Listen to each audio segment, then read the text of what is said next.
इसका विराट से श्रुत संपदा है। कभी साधुओं बात करना चाहिए, बात पूजा पाठ वाली नहीं है, इनके बाद निर्गंध तपस्वी हैं। फिर उस साहित्य में है क्या? हमारे पास दर्शन है, हमारे पास न्याय है, हमारे पास तर्क है, प्रमाण है, हमारे पास इतिहास है, हमारे पास भूगोल है, खगोल है, ज्योतिष है, तंत्र है, मंत्र है, गणित है, और विश्व को सुन देने का कोई ये तो मैं ही हूं। महावीराचार्य का गणित सार, आगमों में गणित की पद्धतियां,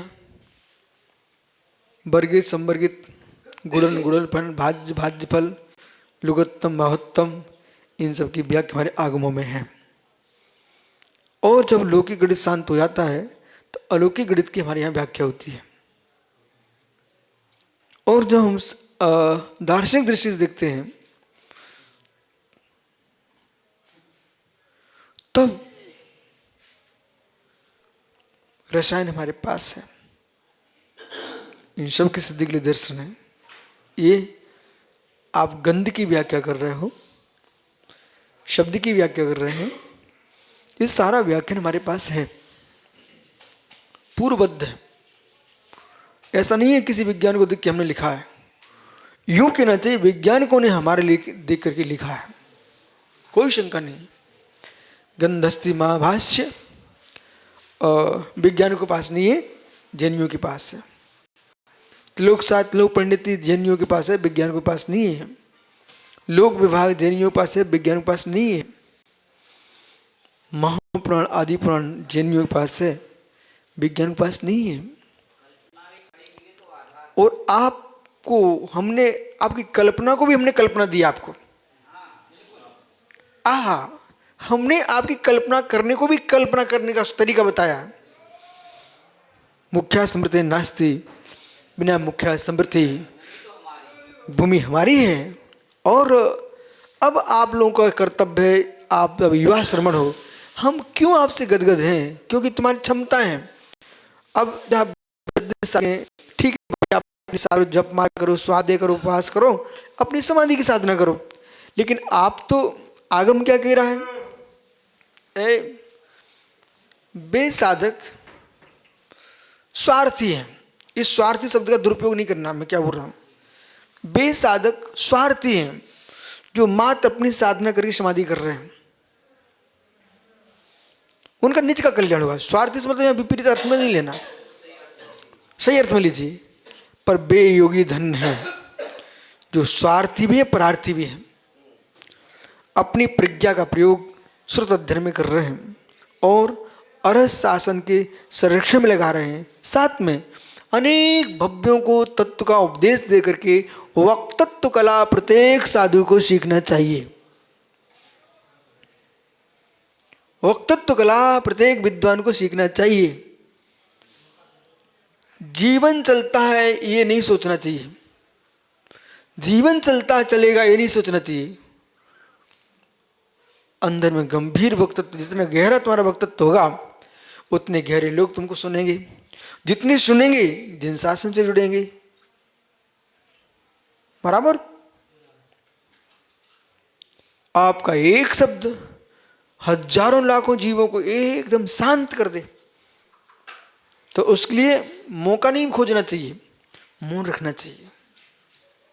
पंडित, ये गहरा विषय है। मौका नहीं खोजना चाहिए, मौन रखना चाहिए। जितना मौन रखोगे ना उतना तुम्हारा शब्द गंभीर होगा, मंत्रित हो जाएगा। कैसे? कैसे बोलो, कैसे? जैसे कि जमीन में गढ़ा कोयला जितना पुराना हो जाता है वो हीरे में बदल जाता है। कोयला, पत्थर का कोयला हीरे में बदल जाता है, ऐसे वैज्ञानिक मानते। ठीक है, आगे चलिए।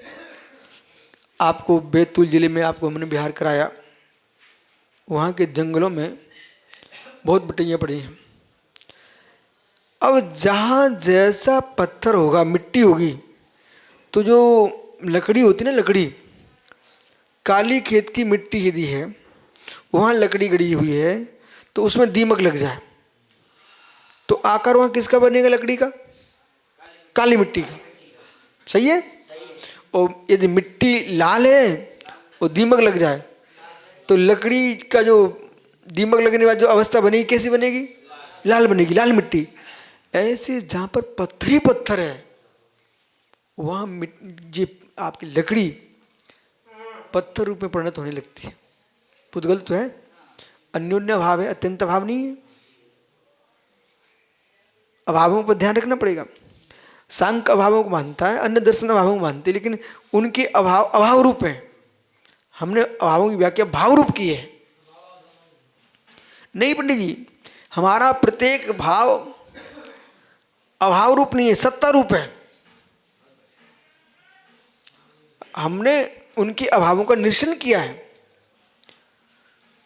हमारा प्रत्येक भाव, जैसे प्राग भाव, प्रद्वंत, अन्योन्य भाव, चारों भाव सत्स्वरूप हैं, असत में नहीं है, असत के लिए नहीं है।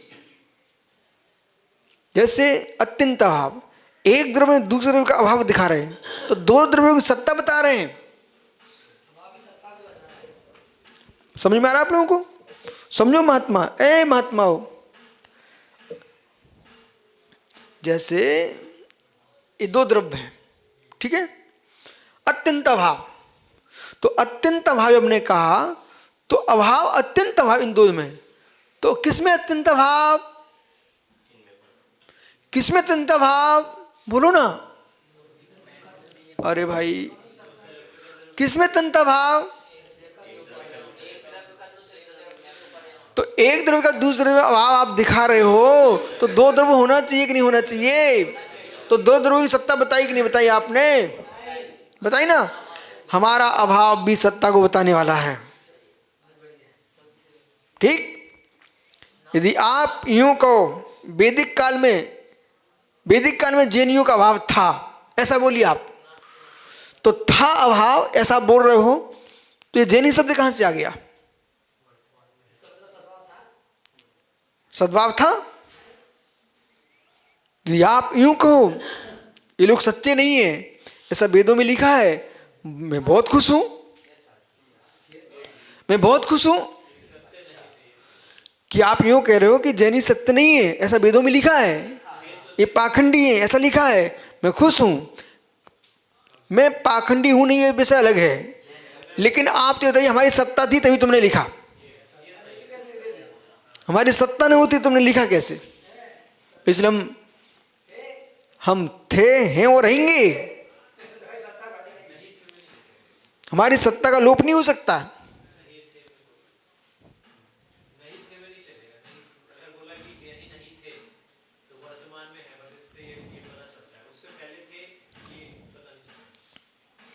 सुनिए ना, नहीं थे आपने कैसे कहा?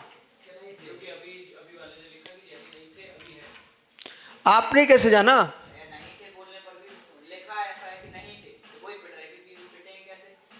आपकी कहां लिखा है कि नहीं थे? जैनी नहीं थे ऐसा वेदों में लिखा है थी। तो प्रश्न है ना, ये लिखा किसने? वेदपुर से नहीं बचे। इसलिए हर बात को समझना चाहिए, विषय को समझना चाहिए। बोलने के पहले देखो, ये दार्शनिक दृष्टि है, इससे आत्मा दृष्टि है, इस दृष्टि को तुम सामान्य बात में नहीं रख सकते हो। अब चलिए अत्यंत भाव की व्याख्या की है। ओ महात्माओं, विषय यहां पढ़ना अपन को। अत्यंत भाव की बात की है। अब चलिए अन्योन्य भाव की बात कर लीजिए। एक पर्याय दूसरे पर्याय में अभाव, तो अगला प्रश्न है ना, तो आपने एक पर्याय की दूसरे में अभाव दिखा रहे हो, तो यहां पर दो द्रव्यों की सत्ता दिखा रहे हैं आप। यदि आप अन्योन्य भाव दिखा रहे हो ना, श्रीफल में बादाम का अभाव है, ठीक है, तो ये आपने दो पर्याय दिखाई पुद्गल की।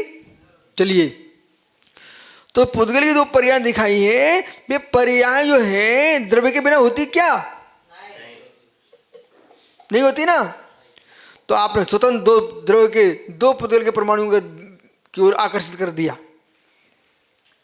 वो पर्याय का अभाव दिखाया, न कि द्रव्य का अभाव दिखाया।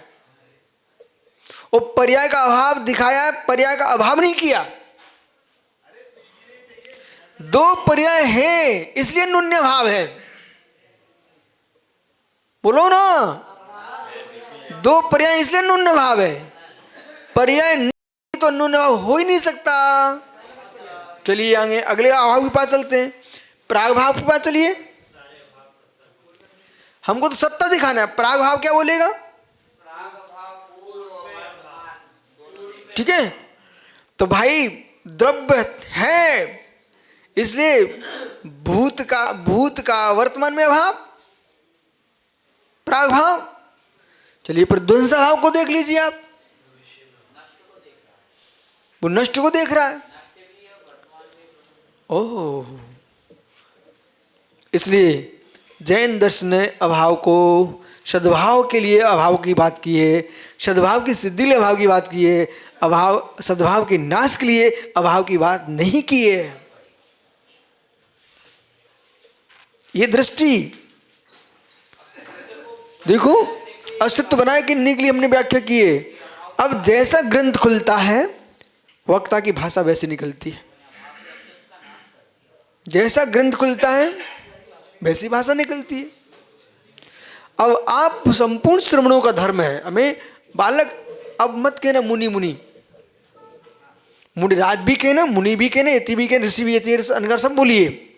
लेकिन अब आ गया समय आपको श्रवण कहने का। आचार्य विराग सारी की सूझबूझ को आप धन्यवाद दो, श्लाघना करो। उन्होंने श्रवण शब्द के लिए कहा, तो श्रवण तो परंपरा ही है। अब आपको हर जगह श्रवण शब्द का प्रयोग करने का समय है और करना ही चाहिए। ठीक है ना? आइए, क्यों? क्योंकि सुर मुनि गण बखाना, ये शब्द तो रामचंद्र मानस में भी है।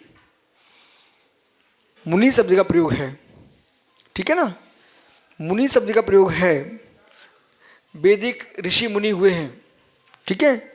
लेकिन जैन मुनि जो है ये श्रमण है, खमण है, छमण है, वात्रशायन है।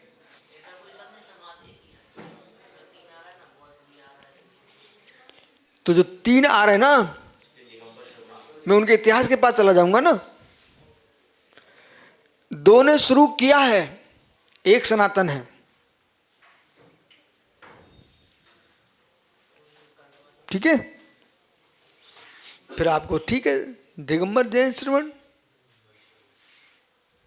आओ। तो अहो श्रमणो, आपको लगना चाहिए, अब संपूर्ण दार्शनिक दृष्टि का ज्ञान होना चाहिए। समय मत निकालो यूं ही। ये भी मत कहो आप कहो कि बिहार इतना चलता है कैसे पढ़ूं, नहीं। अल्प समय में अधिक पढ़ाई होती है यदि जिज्ञासा है तो।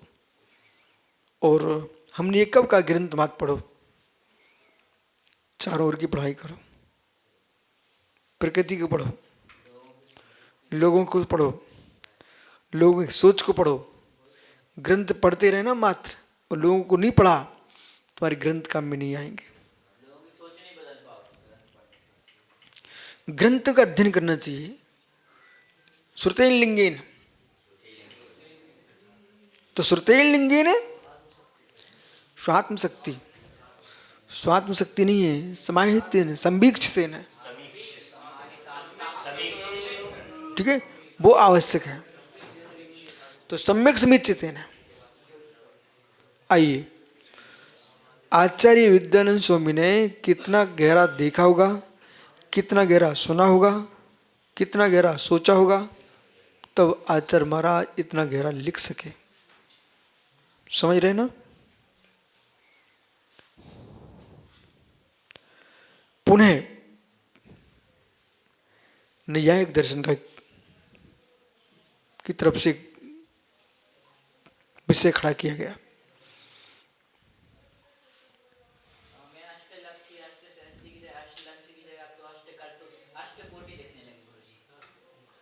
हाँ,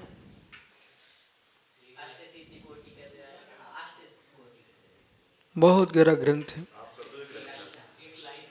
बालक। इसको इसको खोलते ही मित्र, इसको खोलते ही दृष्टि खुलना प्रारंभ हो जाती है, भाषा परिवर्तित होती है। तुम्हारे राजेश मुमुक्षु जैसे लोग ऐसे टक टक गाने सुनते हैं, राकेश, इसमें कोई प्रश्न नहीं करते, वो करने का कोई विषय नहीं है, हैं? करने का विषय नहीं है उसके अंदर, वो तो सीधा दो टुक जवाब है, उत्तर है। तो शब्द आगमनादि अदृष्टानामपि कल्पना प्रसंगति चेत, उन्होंने कहा शब्द के आगमन में, शब्द के आगमन में, ये नई व्याख्या, नया विषय, शब्द के आगमन में क्या बोल रहे मालूम? शब्दस्य आगमनादि अदृष्टमपि कल्पना प्रसंगति चेत, तो शब्द के आगमन में अदृश्य की कल्पना करनी पड़ेगी।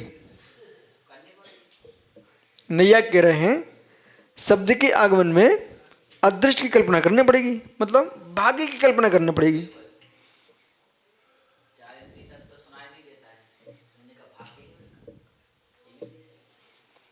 तो शब्द के आगमन के लिए भाग्य की कल्पना करना पड़ेगी। भाग होगा तो सुन पाओगे, भाग होगा तो बोल पाओगे, भाग हो तो शब्द आएंगे। तो जैन दर्शन कहता, सुनिए भाई,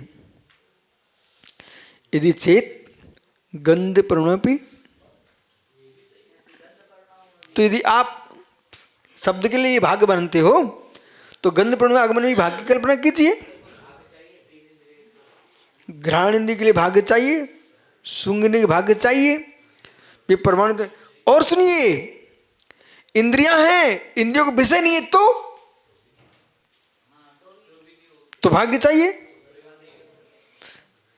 देखो बालक, रसना इंद्रिय तुम्हारे पास है, खाने की सामग्री है, पर तुम्हारी नहीं है तो भाग्य चाहिए। सोचिए, माना कि अभी प्रवीण जी कर्नाटक बैठे यहाँ पर, ठीक है, मूलभद्री। हम लोगों की क्या कल्पना थी, हम कर्नाटक गए, जब प्रवेश कर रहे थे, बैठो बैठो, तो क्या कुटकोड़ी कुटकोड़ी कुटकोड़ी मालूम। अब माना कि राकेश पंडित इधर, हमने सोचा कि दक्षिण भारत में कर्नाटक में नारियल के वृक्ष ही वृक्ष, बागाने बागाने हैं, तो वहाँ के लोग तो बड़ा आनंद से नारियल का पानी पीते होंगे, नारियल का सब सेवन करते होंगे, बहुत नारियल है और सस्ते मिलते होंगे। एक बगीचे में ठहरे, एक बगीचे में ठहरे, तो हमने पूछा कि भाई यहाँ तो सस्ते मिलते होंगे लोगों को। बोले स्वामी जी बिल्कुल सस्ते नहीं मिलते। बोले मतलब? बोले उनके उत्तर भारत में एक नारियल कितने मिलता पानी का? 40 का। वो भाई कहता स्वामी जी ये 40-50 का यहाँ मिलता है। ये तो साथ में थे ना भैया, ये इन्हें तो पूछा था, तो इन्हें पूछा, मैंने भाई पूछो बाबूलो। बोले इतनी मिलता है। हमने फिर यहाँ के गरीब लोग, बोले गरीबों का खाना नहीं है, जो गरीब जहाँ जैसे रहते वैसे ही रहते हैं। आपके यहाँ उत्तर भारत में जितने गन्ने के खेत लगे हैं, तो क्या सभी गरीबों के लिए है? नहीं है।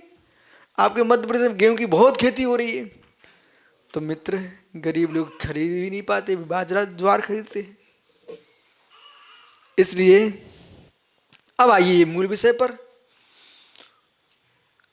रसना इंद्रिय का विषय तुम्हारे सामने है, लेकिन सेवन तभी कर पाओगे जब भाग होगा। कुछ कहना, कुछ नहीं कहना, कहने की आवश्यकता ही नहीं। अगला प्रश्न, कन्नौज में सेंट बनता है, ठीक है, पूरे देश में जा रहा है, आपके सामने से गंदी निकल जाता है, सूंघ लो भाई। यदि तुम्हें विशेष सेंट लेना है तो भाग्य चाहिए, टका चाहिए, चाहिए।